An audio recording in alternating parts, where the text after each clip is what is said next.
Because the immoralist looks at it in the following manner. The immoralist is saying, why is it that I'm working so hard? Why is it that I'm producing and aspiring for excellence? Why is it that I'm concerned with bettering myself and making valuable contributions to society, and other people within the system are just gaining the benefits of my hard labor without giving anything back, right? And this becomes problematic. There's a small variation of this concept. I wouldn't take it as far as free riding per se, but sort of in educational pedagogy, technically speaking, andragogy, which is the education of adults rather than children. Pedagogy has to do with, formally speaking, the education of children. We use it sort of, I'm on a tangent here, but we use it in terms of the education of adults, but technically speaking, that's incorrect. Pedagogy is for children, andragogy is for adults. In the system of andragogy, Paulo Freire says that the banking concept is me just depositing information into your head. So I'm doing all the work, right, for Freire. I'm doing all the work and you're just getting information, right? You just collect all of this information. The one thing we've recognized, which is a traditional educational model, the one thing we've recognized with respect to the new sort of transformation in education, which I am obviously trying to be at the forefront of, which is part of the reason why I'm doing as much work as I'm doing, is that I don't want to just, I don't mind entertaining on YouTube. I'll do some entertaining bits, but really what I want to do is to help establish a new model. And the new model isn't about banking, right? It's not about me doing all this work and you just collecting all the data, right? That would be sort of Paulo Freire's discourse. I mean, all of the lecture series that I do are interlinked for a reason. I've selected the books that I've selected for a reason. The new educational model would require there to be some opening, right, between here and here, so that you can't just inactively sit down and absorb everything that I say. You have to also give me back information, and a lot of you do, right? And it's not like, oh, your lectures are great. No, it's like, hey, Dr. Campbell, this information was off, this was good, have you thought about that? Could you do a lecture series on that? Sort of this exchange of information where I put information into the world and you give me back information, which helps me grow, which helps you grow, right? So this idea of free riding, the first problem is that the system is inherently unfair, and it's unfair for the immoralist. The next problem that we recognize, right? The next problem that we recognize is that inactivity is rewarded, right? Inactivity is rewarded.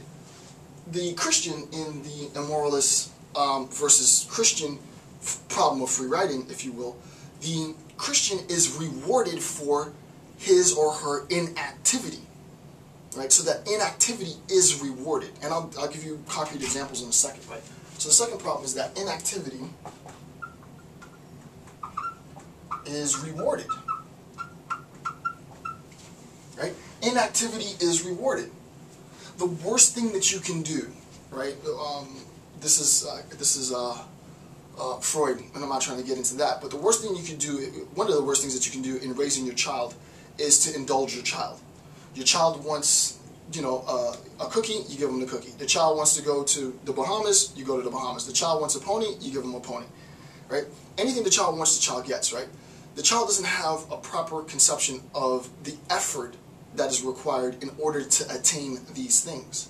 Similarly, Nietzsche would say that, and this is important, right? This is extremely important, that an individual within this system, specifically the Christian, within this system of free riding between the immoralist labor and Christian consumption, to be technical, and you can read into that as much as you want, and Christian consumption, is that the Christian really doesn't have an understanding, an epistemological understanding. They completely have an inability to understand the system of value.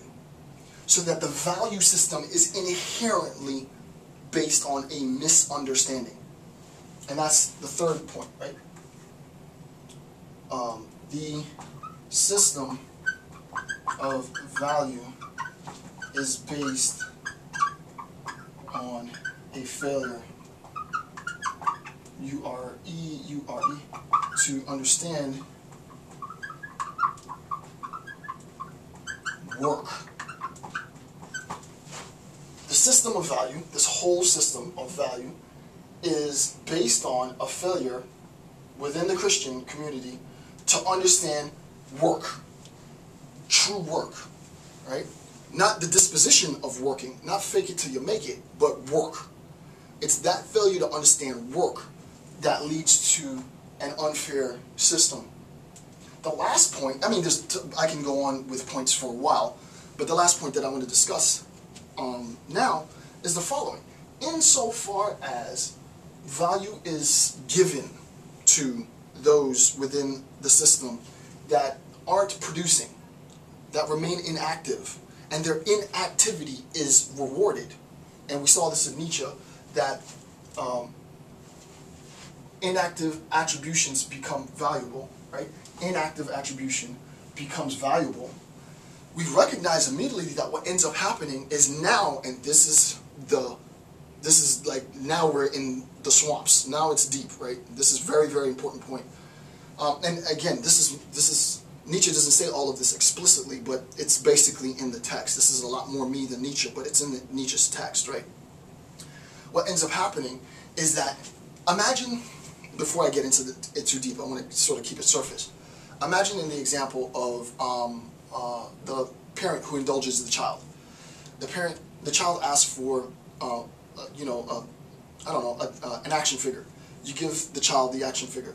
The child wants the battle set that comes with the action figure. You buy the kid the battle set. The child wants a tree house to put the battle set and the action figure in, and you build the kid the tree house. The child lives his life really thinking that insofar as I make a demand, that demand will immediately be satisfied. So there is a conception of immediate gratification, immediate satisfaction on the basis of the labor of others.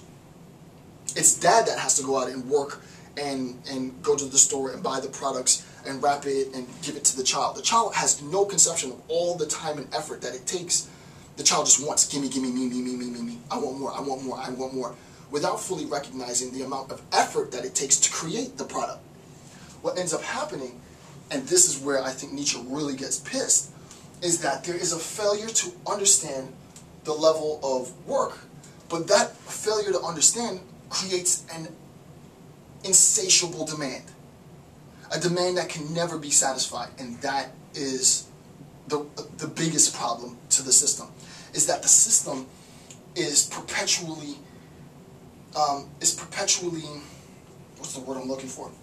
The system is perpetually unjust, unfair, because there is an insatiable demand within the community of inactive participants, right? So that the last point is that this system creates an insatiable demand.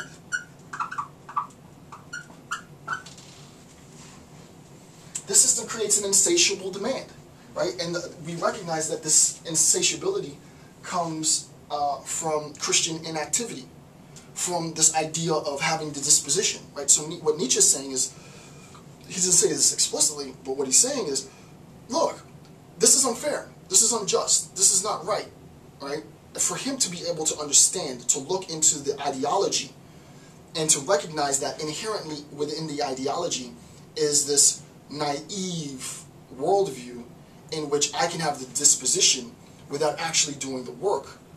Well, everyone is not going to have the same propensity towards disposition. There will be individuals who are motivated to work and create real value. And then as a consequence of their labor, of their effort, of their work, you're going to receive a benefit.